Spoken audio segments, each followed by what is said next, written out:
All right, what is going on, guys? SpitefulHopes back again, coming at you with the update for 9.3.0, and I'm going to talk about mainly. Well, first off, I want to start off with the bad, and then talk about the good because there's very little bad in my opinion. So let's just quickly get into it. And the first and most obvious one, from a quality of life standpoint, is this screen. As you can see here, this is pretty instant, right? However, when you go into events, you have to go to a loading screen, and then if you go to another thing, you go into another loading screen. And I mean, this is just like very nitpicky, but over time, like this is gonna take longer than like assuming you're only gonna be doing the main events. Like this is gonna take a lot longer than it would before. And even though it might be look a bit cleaner, I think that that's literally the only real issue that I have with this update. Now obviously going into like the shop and stuff like that, like I do think that the stuff's overpriced, but I mean like this stuff's always been pretty overpriced, right? The one thing that I don't like is this is like 12 bucks for one level 1 link slot for each attribute. Like what?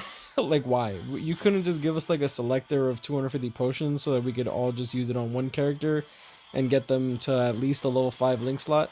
I feel like that's probably something that KLab should have went for instead of just doing it one by one. They'd definitely get more sales on that front. Then again, you also have this rainbow link slot potion with 250 rainbow potions. However, at the end of the day, $80 for 250, like that's a one level 5 link slot. And for those that don't farm epic raids, like you get about 15 potions per run. So 10, about like 16 runs, 16 17 runs gives you these potions anyway. So like buying these is that buying this honestly is only if you're gonna buy the orbs anyways, because it's just kind of like a little mini deal slash time saver, I suppose. This is okay. I really think that this should be like a 10% chance. Like sure, it's like, oh okay, it's like 10% chance. It's not still not guaranteed, but like I feel like if it was a 10% chance, I'd be more incentivized to actually buy this.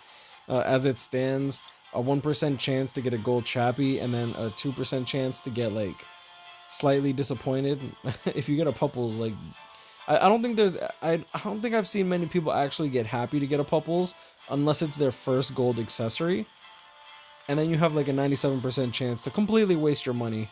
So yeah, there's that. Okay, so going into the good, because there actually is quite a lot of good. First and foremost, this stuff actually looks pretty clean. They fixed the sub stories as well. Well, not really fixed, but they organized it as well. It looks clean, it looks good. Pretty self-explanatory. You get to see everything at a glance. And probably my favorite update, which I actually wasn't even sure about until I read the news, is the fact that they actually added this. They have clearance history now, so whenever you clear it, you actually get to have different teams, which in my opinion was really important. So the following, clear this, though this is bonus, right? And I haven't cleaned it. Sure, you have to clear it one more time with whatever team you plan to do, but I still think it's cool that they added the clearance history. That's gonna save hell of a lot of time from like changing your characters and all that. That was honestly my biggest gripe with Chronicle Quests. We should be getting the new stories in the next couple days as well. And yeah, let's see. Co-op is a little bit cleaner now because of the raids being gone. One thing that's good about this is that everything's going to be more compact. Like now there's only 4 things for people to do online, which will definitely break this down, and it's going to be a lot easier to get into a fusion trial if you're looking for that. If it's going to be easier to get into a droplet zone or IZ if you're looking for those specifically, right? Like those are literally the only options now, which is pretty cool. Another thing, when you go into the events, the raid tab does contain all the current raids, and as you can see here, like you get to go through it, get to choose whatever you want. If you click one, brings up the actual raid menu. It looks clean. I think that everything looks good. And then on top of that, you get to see exactly what is the word I'm looking for? You get to see all the characters that they're used for. Now, one thing that I wish that they had was probably like a raid guide. Like I wish that I didn't have to click, let it load, click, let it load, and then bring up this like over and over and over again. Because like if I'm looking for a specific character that I'm trying to pull, then finding their raid material is literal. It's just toxic. Like I wish that they had like a little tab that had like a little encyclopedia, and then you can just like sort through that. I think that would be really cool. But as it stands, I think this is fine. Like I think this is pretty cool. One thing to note is Caleb has not implemented a new raid in such a long time. Like who was the character that this released for? Bond Ichigo. Yeah, so when Bond Ichigo and Chad came out, that was the last 5-star raid that we ever got. And there used to be a time when they would come out with the 5-star raid and we would all be able to speculate. Like for example, when Baragon's raid got announced, everyone was speculating like, oh my god, are we getting an anniversary Baragon, anniversary Aizen, like with the whole Spada thing, and we ended up getting 3rd anniversary Okiora, which was I think that was a surprise to a lot of people, simply because of the way that because there wasn't really I don't think there was any real notable interactions between Baragon and Okiora that I'm aware of. I might be wrong, but it is what it is. I don't believe that they changed anything on guild quests. PvP is definitely not changed, unfortunately. I'm really hoping that they add rules to PvP, kind of like guild quests, so that you get more of a little just to change stuff up. Like right now, I feel like it's very, very stagnant, right? Transitioning to a raid quest preparation screen after opening the details screen for an inheritance zone causes the entry requirements for the inheritance zone to be applied to the raid. This issue can be resolved by opening the details screen. Alright, just the issue. That's not really that big a deal. Let's see if we can go into just the straight up update and see like the little things that they changed. Event quest and subcategory, we went over that. I think it's pretty cool that they actually did that. You got everything just sorted out in its own little individual areas, which is good. Raid availability times changed. All raids will now be available at all times. I think that's great for the community, especially the newer players that have to. Ah, man, yo, like some. I remember there were times that we would go like 2 weeks without getting like the 4-star Rangaku raid. I don't know if there's a 5-star Rangaku raid, but I definitely remember trying to power up my Rangaku, and we waited like 13-14 days before that raid came back, and I wasn't going to use skill keys. Matter of fact, back in the day we didn't even have skill keys, so definitely some good quality of life stuff there. A clearance history function added to Chronicle Quest, we went over that. I think that's amazing. Order progress added to pop-ups. Your progress towards completing orders will now be displayed in the pop-up that appears in the top right corner. That's cool. Order complete pop-up and speed changed. Quest special rules button added. If any special rules apply to a quest, the words special rules will now appear on the quest banner. So that'll probably be for IZ, epic raids, maybe even droplet zone for like if you want the specific killer. Epic raid damage value indicator positions adjusted. FAQ added. Please note it's only in English as of right now.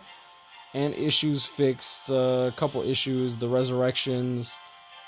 When attempting to sort characters by resurrect on the inventory, can't resurrect characters appeared at the top, which was really toxic, simply because you would have to scroll all the way down to see the characters that you could resurrect. And let's be real here, the majority of characters can't be resurrected, let alone there were the resurrected characters already there as well, which honestly, having to scroll through hundreds of characters if you didn't like filter them out was really what's the word I'm looking for, inconvenient, I guess. Issue with co-op quest invite was fixed, and we have identified the issue whereby coin discount character power-up guild effect is not being applied when performing transcendence functions. Oh, that's great. Okay. It will take us some time to make the necessary calculations. Refunding all coins that should have been discounted due to guild level. That's amazing.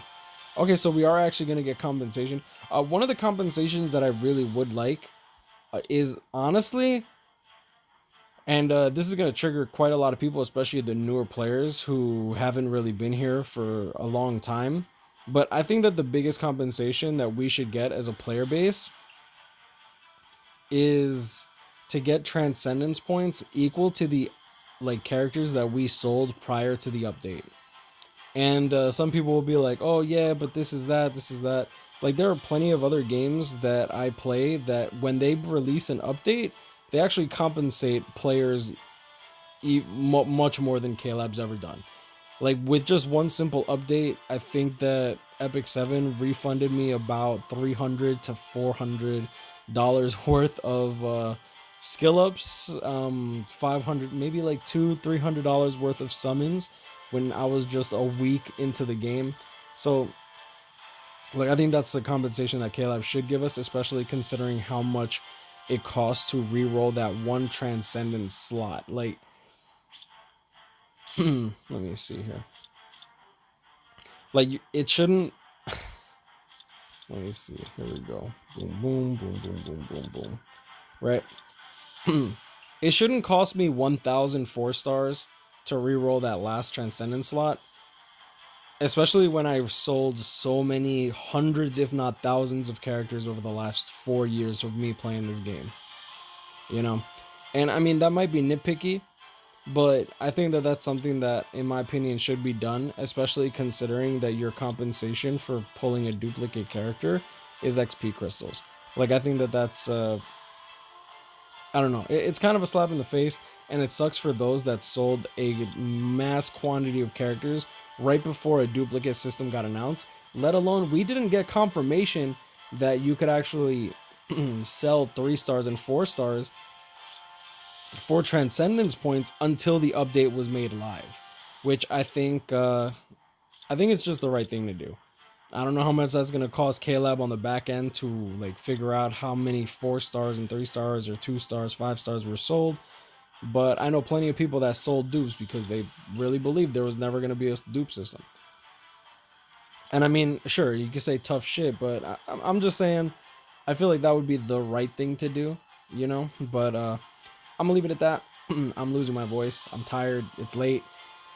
And yeah, y'all know this, guys. Grand. I'll catch you up. Maybe stay blessed. Like, comment, subscribe. And I hope y'all enjoyed this video. I wish y'all the best of luck in your summons.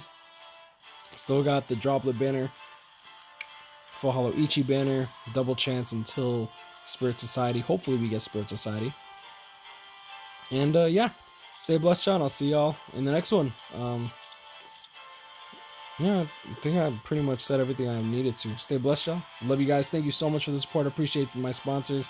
I know I haven't been streaming much lately. Honestly, I've been really... I don't want to say depressed, because that's not the right word. I've just been feeling a bit down, simply because I can't stream BBS on my phone to my computer. I keep getting disconnected for those that have joined those streams. I appreciate y'all sticking with me. We will be reading 1,000 Year Blood War manga. In the manga of Bleach on stream sometime soon, probably in the next couple days. I still got to deal with a lot of stuff with in real life issues and stuff, but stay blessed, y'all. Thank you so much for the support, and I'll see y'all in the next one. Peace.